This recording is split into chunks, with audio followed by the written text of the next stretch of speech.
Vikas Saini is the president of the Lown Institute.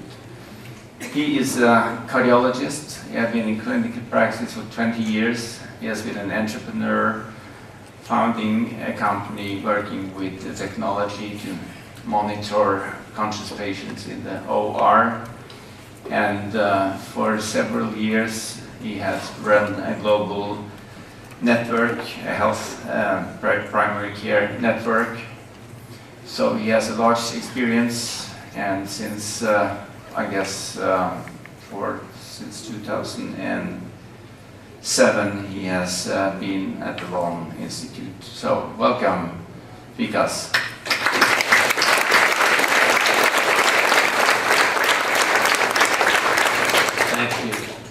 Thank you, Rolf. It's truly a pleasure to be here.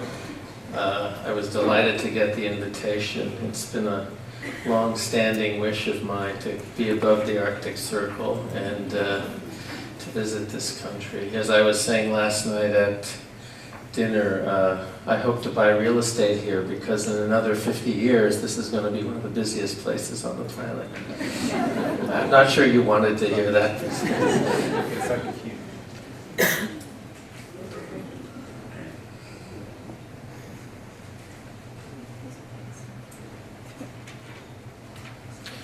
So I want to change gears a little bit and talk in a more philosophical way. And I hope this provokes you to thinking, perhaps it challenges you. Certainly it is unformed, it's part of what I've been thinking about for a while. And I'm hoping with the help of all of you, we'll get clearer ideas for the issues we face and how we're going to solve them. I think that the simple message that I want to convey today is that life itself is actually a terminal condition.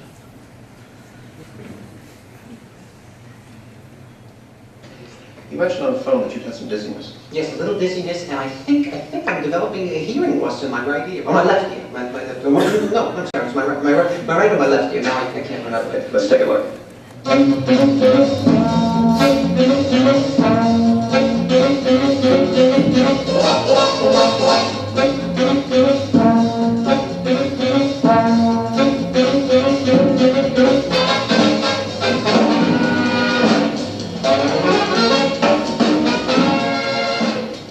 Sorry to say you have had a significant drop in the high decibel range of your right ear.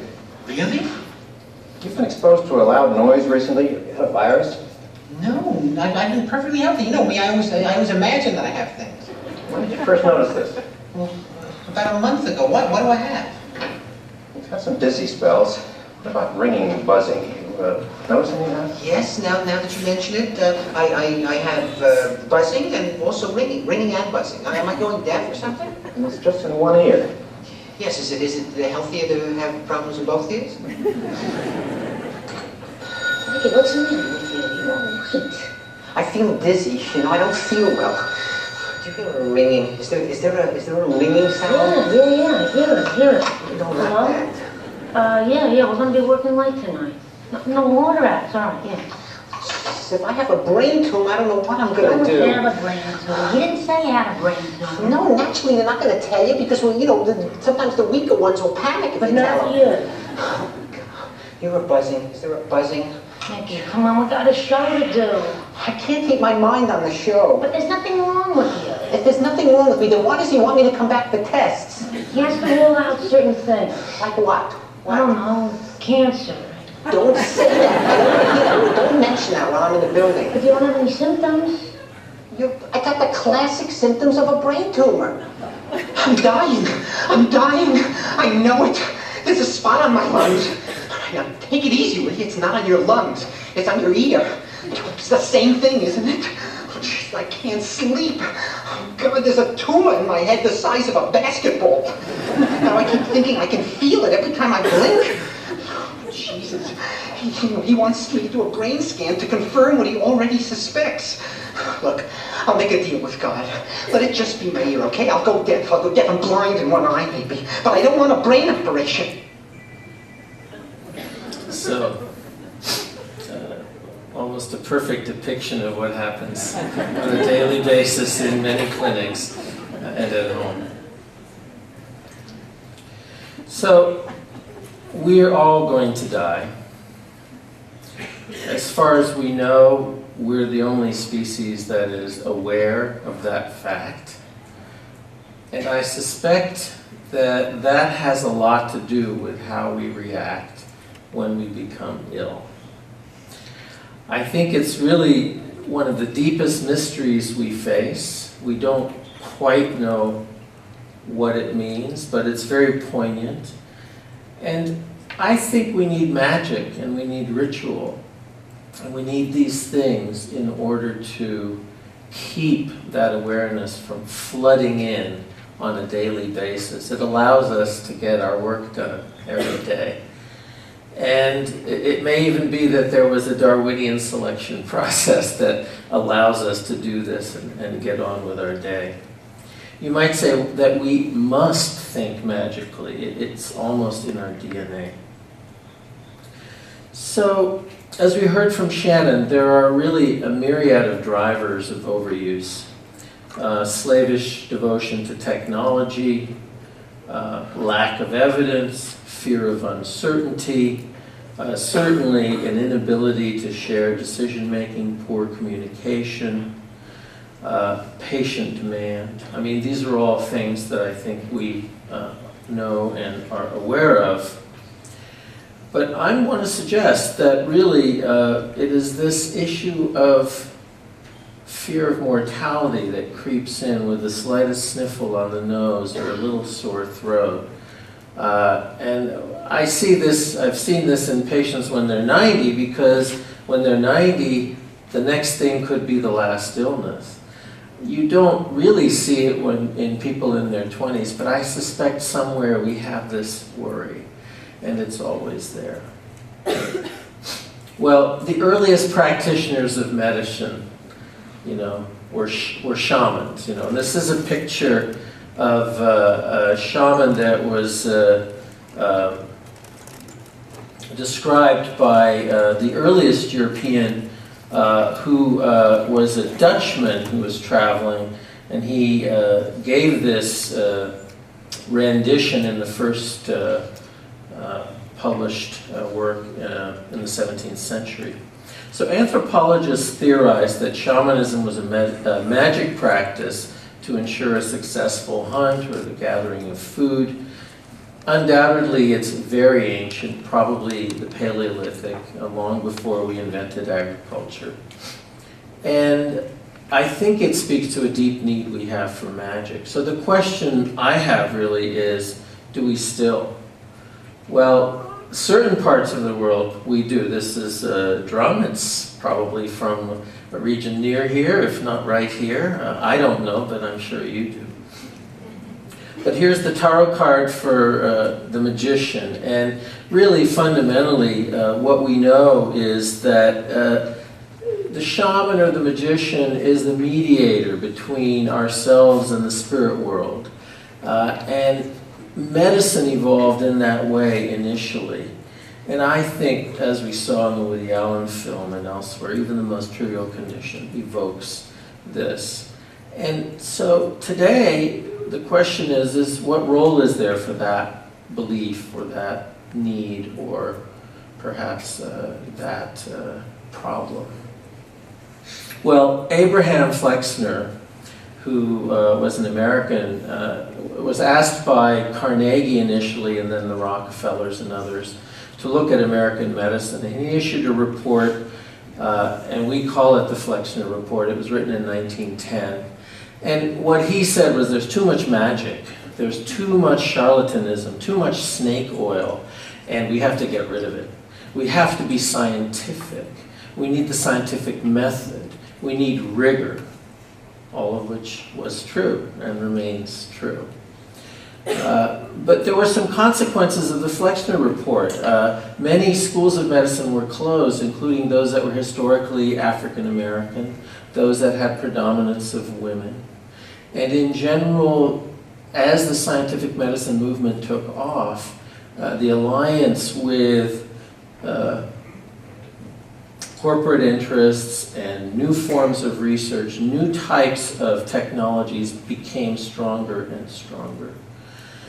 And the Flexner report, I think, set the stage for the next 100 years, and we're now at the end of that 100-year phase. And the question is that still relevant, or how might we need to change it? So there's some really interesting work. There's a great paper I found. It's referenced at the bottom there, and I'm going to quote from it. But really, we see amazing results from sham operations. When we do randomized clinical trials, for instance, of certain types of knee surgery, some of you may know, the results of the operation are not that much better than sham. And the question is why? And these authors pointed out that there's a placebo value of ritual. A modern operation starts with a series of events used by shamans. It includes journeying to a healing place, fasting, wearing ritual garb, having a special mask, using psychotropic substances. And then the final central activity, which is often dramatic, may involve some violation of the body, and then post-ritual healing. And so these authors said that any research on the effectiveness of surgical procedures, especially those designed to relieve pain, needs to be aware of the strong suggestive effect of elaborate rituals in what we do. So this is my mentor, Dr. Bernard Lown, and I don't think I've ever said this, and I'm glad he's not here to hear it, but boy, he's a shaman if ever there was one. After around 1977, he began to feel quite disturbed by the rapid rise of coronary artery bypass surgery. And in large measure, it was not that he was a stranger to technology. He had helped develop the DC defibrillator. He had built one of the first coronary care units in the United States, certainly in Boston. But in his clinical experience and that of his mentor, the great cardiologist Dr. Samuel Levine, coronary patients actually did quite well in the main. And he was fond of telling all his fellows, including me, that coronary disease is a benign condition. Now, we thought that was quite a dramatic statement. In the main, I think he was right. So he began to avoid catheterization. He began to treat with medical management very intensively, but in particular he paid close attention to the psychologic needs of patients, to the social stressors, the family factors, and in that process developed an alternative model for care for coronary disease, so much so that people began coming from all over the world for second opinions. And I think it's, whether this was placebo or not, we can debate, but it speaks to the value of a relationship and a certain style of care for achieving results. So I recently reviewed those results, and I think this is some of the longest follow-up that we have and that's been reported. So 12-year follow-up, and at 12 years in an aging population, I think this is a pretty good all-cause mortality rate. This is annualized, with a median survival time. And quite similar to the surgical medical arms, either one, since they were equivalent of Barry 2D or Courage, two trials that compared a mechanical revascularization approach to medical management. So when the coronary artery surgery study was published about 2 years after our initial reports, these were the findings. And if you can't see a difference, that's because there is none between the medical and surgical arms. And in each case, and this is now 10 years out, in the main, there were subgroups where surgery was better, but in the main, there was no difference. So that was not a surprise to us, but I think what's more interesting for all of us as we think about medicine and how we organize care and what the problems are is the lag time between evidence like this and the actual adoption of the procedure. The first surgery was done in 1960, May 2nd, 1960. The first vein graft was in 67, the first Lehman in 68. This trial, the first results were not published till 1981 or thereabouts. And it's interesting because the investigators in that paper said the marked relief of angina and the belief of many physicians that the procedure may reduce long-term mortality have resulted in a rapid increase in the number of procedures. Nor were we surprised by the results of the COURAGE trial, which came out in 2007. And in this case, each of these panels represents a different type of outcome. On the upper left is composite, then there's one for MI, one for cardiac mortality, and in each of these, I think that the results were not a surprise. But it raises these interesting questions, which is, when we value science the way Abraham Flexner wanted us to value science, we don't really ask, what is happening on the placebo side of that gold standard. And a lot of interesting things are happening on the placebo side. And I think there are interesting things that we may be able to mobilize systematically as we begin to develop a new way of thinking about care. So I think the experience that we had at Lown, that others have had around the world, that too often the prescription or the procedure becomes the only way that we clinicians know how to be with our patients. And in fact, if we have time and take time with patients and get to know them, we may in fact be very effective as healers, and in that way achieve results that are more efficient both from a money point of view and in the long run even from a time point of view than we might imagine. And in economics, I think there's a needed rethink about the concept of efficiency.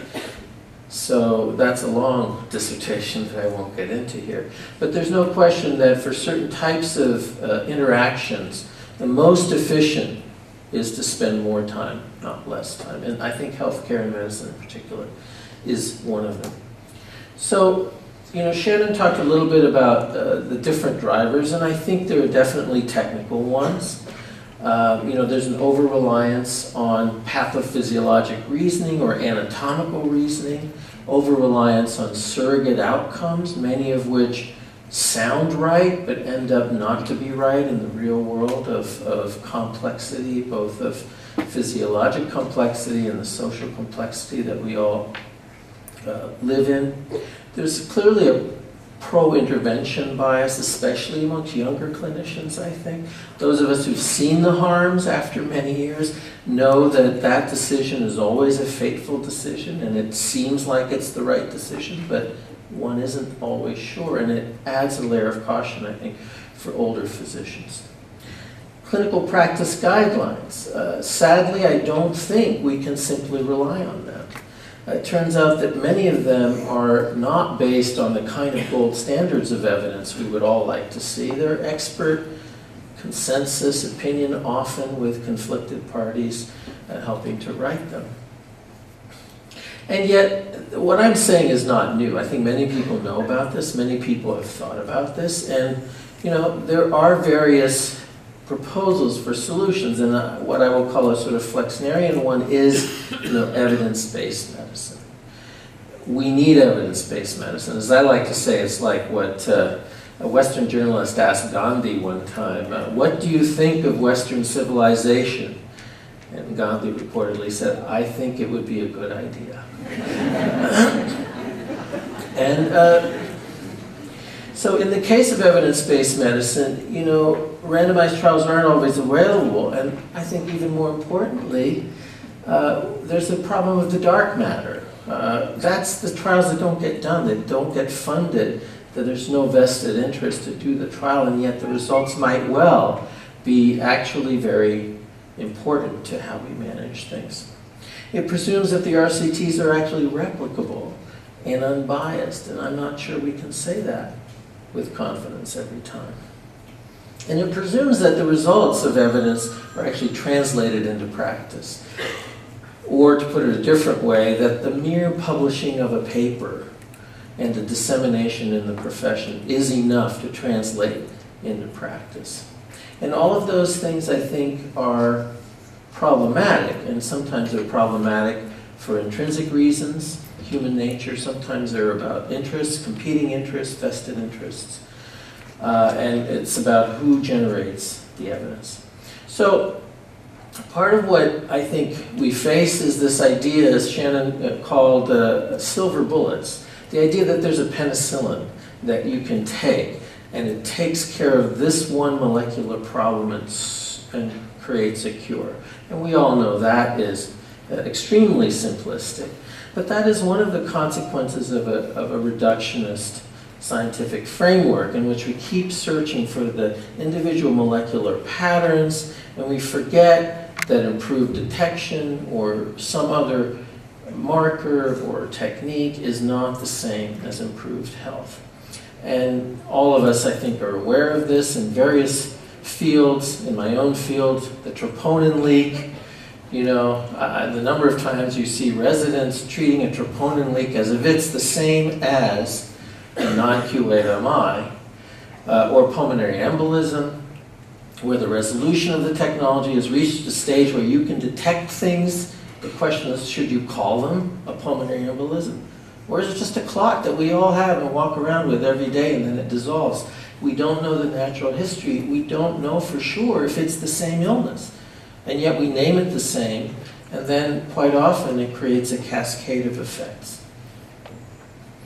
So, you know, what I'm saying is not new. My colleagues wrote a paper in The Lancet looking at the legacy of Flexner, and it was led by Dean Julio Frank. There were others, well-known people in public health, who wrote it up, and they pointed out all these problems worldwide, including the security of healthcare itself being threatened, inequities rising, rapid demographic shifts, health systems struggling, becoming more complex and costly, all of which I'm sure you are aware of. Poor teamwork, which is a major theme in efforts at reform in the United States today. Episodic encounters instead of continuous care, a hospital orientation instead of primary care, tribalism of the profession. So they laid out all of these things. And now it's clear that we have a lot of complexity, and we have a complex system. In the United States, the Republicans at least think that this is what it looks like. And I'm not sure they're wrong. It is a very complex system. And I think we may have reached our limits a little bit, limits on how we're going to understand things if we keep breaking them down into smaller and smaller bits. Understanding how the whole system behaves is more of a challenge. And so the idea of science and how we think of science, I think, is really up for grabs. Technologic fetishism, conflicts of interest, fragmentation, all of those lead us to need, I think, a new paradigm. And yet, I think we all still crave a certain amount of magic. It's just that it's bad magic. I think part of what's happened is that technology feels like it's going to solve these problems, and it's not. Another consequence that Shannon mentioned that I think many of you will react to is that health professionals worldwide are feeling this. I was astonished at our last meeting that the Lown Institute convened in December. We had people from 12 countries, 13 countries, and we thought we'll talk about the regional differences, but what was instead the theme was the commonality of this feeling that things have become too transactional and not enough relational. And some core piece of meaning and relationship has been lost.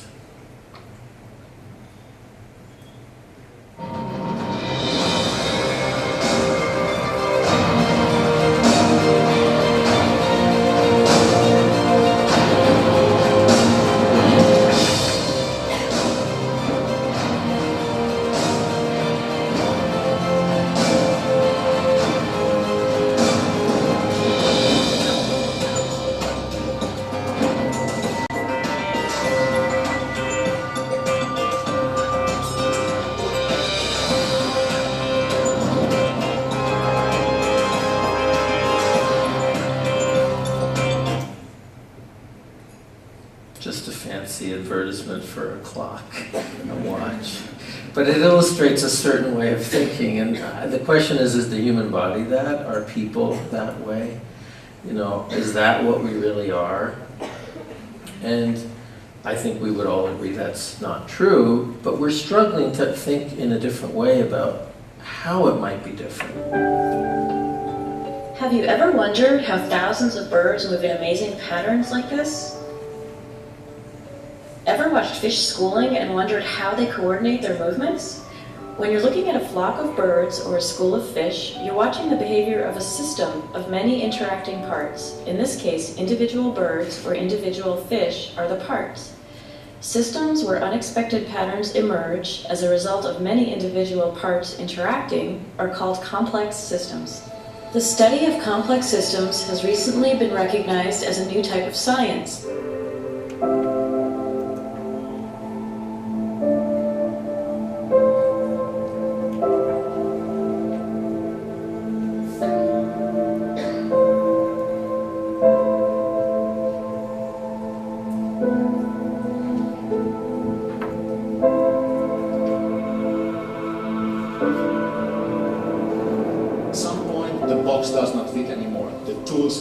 Are inappropriate for what you want to describe that is out there. And you need to go out of the box, you have to create a new paradigm, new perspective, you need a paradigm shift.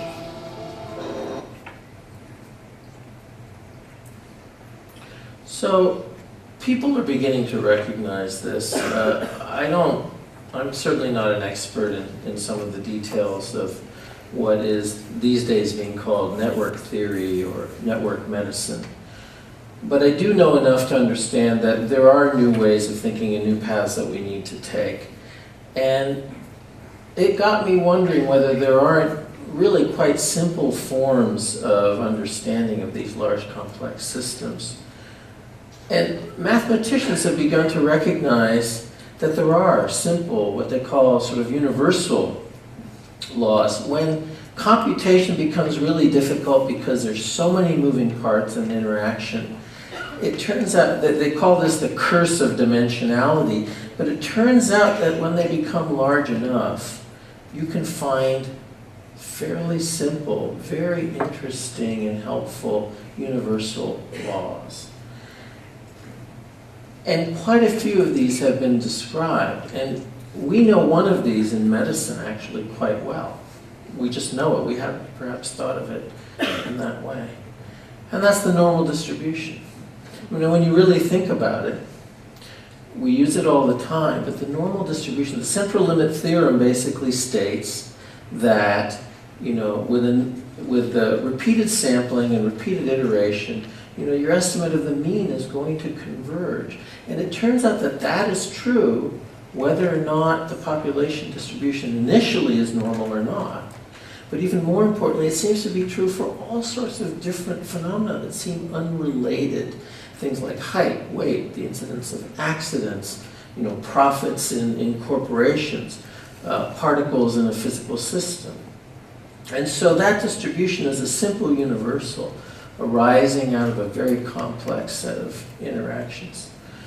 Here's one that's not as familiar, called Zipf's law. And it's mostly just interesting to me, but I think it points a direction for us. Zipf was an English linguist, and he noticed that if you rank order the frequency of words in English, the commonest word is the. And the second commonest is of. And it turns out that the ratio of those two is half. And the third is and the ratio of that is a third. And as you go down the rank, it is 1 over n. It's just quite remarkable, and nothing obvious that we know of in language would suggest that this would be the truth, and yet it appears to be true. And what's really interesting is that that's also true in other things. So this is world city populations. Why the hell this is true, I don't know. but it follows Zipf's law. And there are others like that. You know, the number of people watching a TV channel, sizes of corporations, various things. So in the field of complexity, there are some interesting universals that are emerging, and I use that more to get us all thinking in our own areas. What is missing and what might we find? Because we need to start searching. We need to start searching for some of the simpler rules that will help us understand the biology, the physical complexity, but of us as human beings, really, as whole human beings. And we know that we're more than an aggregate of our physiologic markers. You know, my blood pressure, my cholesterol, sugar, this and that. We're many, many things, more than that. And we know that targeting a specific biomarker for reduction, like blood pressure, can lead to error. And I think part of what happens when overtreatment happens is we have this framework for thinking that is fundamentally incorrect. So in this example, I think many of you will be aware, but where's the pointer? So, you know, this is a normal distribution of blood pressure, and we typically in medicine treat the tail of the distribution. We define a cutoff point at which treatment is beneficial. Let's say it's 160 over 95, you know, pick a number. And we know that the folks here without treatment are at very high risk. That means many of them, as a proportion of the total, will get a stroke or a heart attack. If we treat them, we know that we can reduce the incidence of stroke and heart attack. All of that is correct. On the other hand, when you look at the normal distribution, and the epidemiologist Jeffrey Rose made this point many years ago, most people are in here. They have a normal blood pressure, and most heart attacks and strokes are going to happen here. And so the medical way of thinking would be to say, oh, well, then we better put all these people on medicine.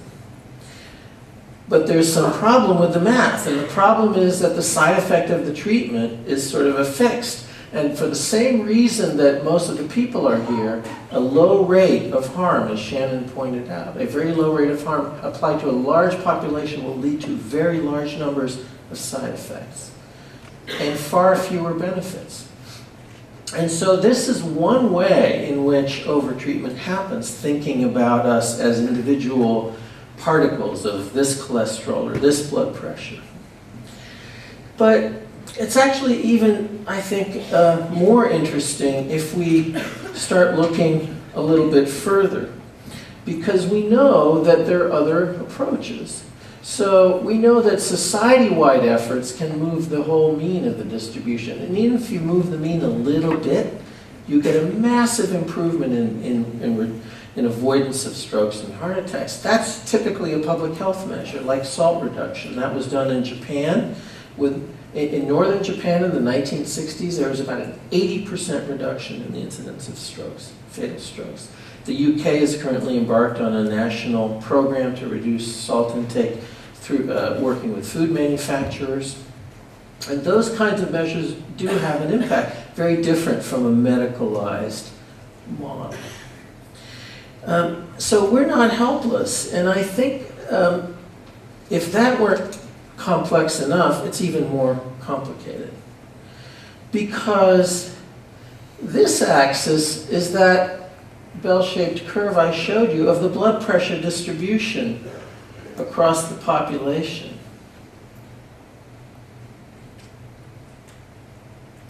But for any given blood pressure, for any given cholesterol, for any given aortic valve area, for any given anything, the patient has a point of view as well. And so there's also a variation on this other axis, which is the patient's own view of risk and what is acceptable to the patient. And, you know, fundamentally, that cannot be dismissed. It's equally valid. It's more valid because at the end of the day, when if you explain everything to the patient, you know, you have a valve area of 0.5 and your mortality without a valve replacement is that. At the end of the day, if the patient really understands all that and they say, I don't want it, what are you going to do? Arrest them?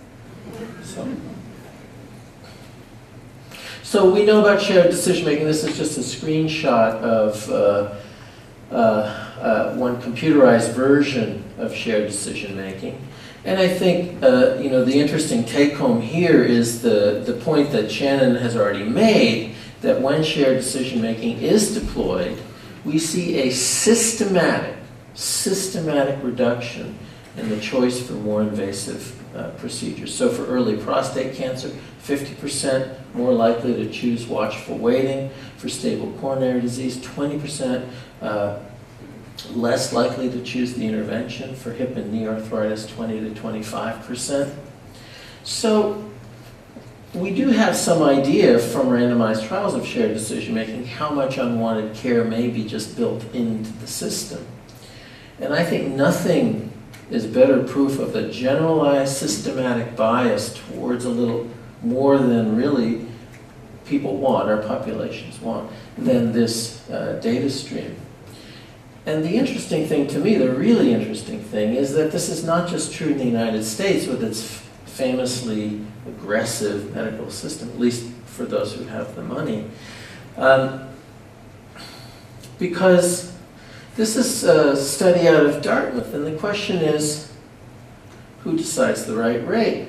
Each one of these red dots represents a hospital area in the United States. And on the left axis is the rate per thousand of invasive cardiac procedures. That includes stents and surgeries, I believe. Although I think the study was done before stents, so it may just be plain old balloon angioplasty. But you see that, not surprisingly, the U.S. has a lot of variation. We don't know who's up here. But the Ontario benchmark is here, and the propaganda in the United States, I'm Canadian, by the way, that's my one disclosure. The propaganda in the United States is that there are long waiting lines in Canada, and they all flock across the border to come and get their stent, and it's just not true. But we do know that there are less in the U.S. This was in Toronto, less than in the U.S. So the question is, given shared decision making, would they choose more? Is it just a systemic problem? And the answer is, after shared decision making, they choose even less, 20% less. So even in Canada, there's something going on here. So that issue of how we think about the problem and how we frame the problem, defining whether or not we can find solutions, I think is important. And as I said earlier, the issue of complexity theory that I find intriguing is that there may be some simpler ways of thinking that capture the complexity we face. I don't pretend to have those answers, but I'm saying that may be the path we have to go. And here's another version. One of the big problems that's confronting us all, and I know it's confronting you here, is the question of scale, the question of size.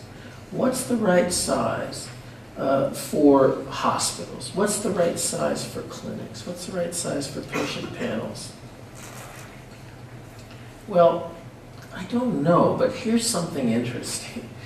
There is a chap named Robin Dunbar. Anybody heard of the Dunbar number? Okay. So Robin Dunbar is a sort of paleo-archaeologist or anthropologist. And what he did was he calculated across a number of primate species neocortical size and social network, size of social network, and found a fairly linear relationship. And when he extrapolated that for human beings and human neocortical size, he came up with a number called the Dunbar number. And that number seems to be the number of people that we can keep in a stable social relationship in a way that we actually know them, that they represent, roughly speaking, the community that we can keep in mind and know. And that, I think, is a fascinating theory. What is that number? Well, the number, it turns out, is about 150. That's his number. Other anthropologists have come up with other numbers, but they're in that order of magnitude, maybe 200, maybe 250. And I'm told, according to Wikipedia, the Swedish tax authorities decided to reorganize some of their offices to sort of meet this. And I've heard of other enterprises like factories that claim that their efficiency seems to drop down when they go past that number, so they like to keep their production units and their teams in this size. It's plausible. I think it's certainly interesting. And so the question is, are there simple rules across even larger networks? You know, are there human universals? So there are people who've looked at that, and you know, much of this is not particularly shocking or surprising, but it's important, I think, because there's simple moral rules. The golden rule. It appears to be true in every society that we know of or have looked at. Some sense of reciprocity, that we are wired. We are social beings deep down, and we're wired for this. So, I don't know what all this means, but I know that these are some of the things that have to inform us as we think about transforming our healthcare systems. We know it's going to take altered incentives.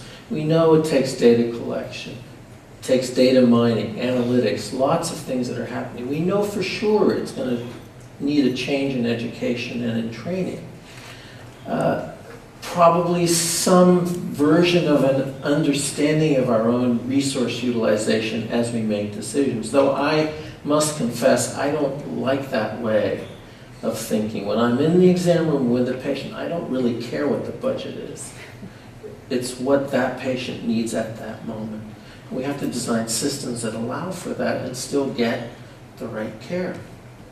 And finally, I think we really need to restore medicine as a calling. So that's really what I have to share with you. It's difficult, it's complicated, there's a lot of experimenting to do. I think the change we seek is fundamental. It's really about how we're going to live in the modern world. Planetary boundaries are real, and we all need to figure out how we're going to survive. So we have to find other ways of thinking, other ways of doing. We have to organize ourselves and our institutions, and really our society as a whole, to be faithful to that ancient heritage that we have, but also true to the technological genius that we also clearly have. In medicine, the delivery of healthcare needs to be faithful to all of that. I think we need small patient panels, patients whom we really have time to know. We need small neighborhood clinics. We need to be comfortable with our own mortality. We need to acknowledge that everything we do in every possible way has to do as much as possible for the patient and as little as possible to the patient. Thank you.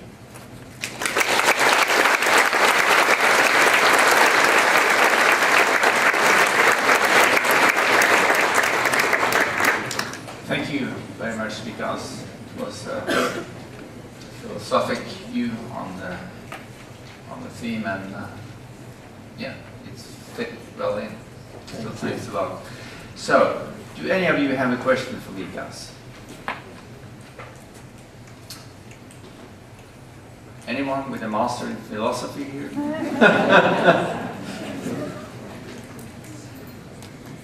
Comments?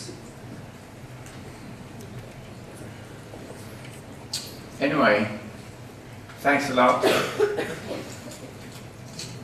Here is a present from Tromsø to remind you of this meeting. Thank you. Thank you so much. Okay.